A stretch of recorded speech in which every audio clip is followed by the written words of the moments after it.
telefishinka Al-Jazeera oo kamid ah telefishinada ugu waaweyn caalamka ayaa waxa uu warbixin ka qoray saadaasha la filayo inay dhici karto sanada 2018 ee fooda inagu soo haya. Maxamed Baashi oo warka ila daadihinaya ayaa dhowr qodob oo la filayo ama ay saadaaliyeen inay dhici karaan sanada 2018 markaasi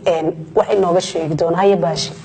إنسان سنة والبامركة ودمانيو بيش ديسمبر آخر كذا لو بتشرو أنت بدن عالم كوحة لقاها الله وحيابها الله فيلا يا سنة الكحية ده كلام دلوقتي كان الجزيرة يا سوقة تبان وحيابه ولا غيابه دولة كوسو كردان لبضة كونية سدية تبان كا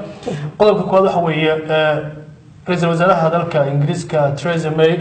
ما لقى ياباني كذا بيسوق بحيتان كإنجليز كمدوغا يوروب يوم سوى ويرود أيضا كذا توصل الله حريرة إن أي هذا بدنا عود ليه سوى مثلا عدين ورك الله حريرة كبحتان كبريتن قلب كلا واضح وكذا هذا فلاديمير بوتين أو يسقى صاحب كيس مدحوينها هو أما رئيس الوزراء هو قرن إن كل دواء حكومة يدل كراشكا سبدل لما لا يابا كده كلام أيو صدرنا وحولي وصرت قل إلا بكون يا فايل لا تنكد وشوي كده أي راشكا أي ماذا نسبدل له حين رايدعان لا بكون يزدي تمانك نروح سوقات بقر كسعودية أو دحل سوقها ويلك يعني بقر كذا ترى هي محمد بن سلمان oo boqor dhiiran oo aad go'aano uga qalafsan hadda qaadanaya waxa kamid ah musuqmaasuqa oo la diray waxa laga yaabaa marka uu leeyahay in iyada isaga Iran aysan gacmaha isla gafaynin oo laga yaabo in dagaal ka dhaco labada dal dhexdooda maadaama xulufta uu hadda iyo hadallada qalafsan oo ku hadlay dhaxal sugu ay keeni karto in labada dal cawaaqib soo kala gasho waxa uu ka hadlay wadanka Zimbabwe oo la socotay aan 38 sano la soo afjaray xukunkii Robert Mugabe waxa uu leeyahay 20 sano ka bacdi ma laga yaabaa in saboolnimada ay ka baxdo Zimbabwe rajo noocaas ma aysan tilmaamin dhici karto waxa uu ka hadlay dalka North Korea oo leeyahay Mareykanka iyo cilaaqaadka dunida oo leeyahay iyo labada dal Mareykanka iyo North Korea ayaa laga yaabaa in qaab military ay weer soo bedesho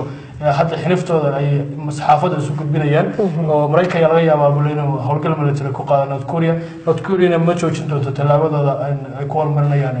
nuclearka waxa uu ka hadlay footballka 2018 koobka ciyaaraha caalamiga ee ka furmaya dalka Ruushka waxa leeyahay waxa laga yaabaa inay saameyn ku yeelato cilaaqaadka Ruushka dunida leeyahay oo gaaban awgeed in koobka kubadda cagta adduunka ay saameyn ku yeelato inahaas ayaa ugu waaweyn inaha oo qoray telefishinka Al-Jazeera ee saadaasha 2018 la filayo waxyaabaha dunida ku soo biiri karaya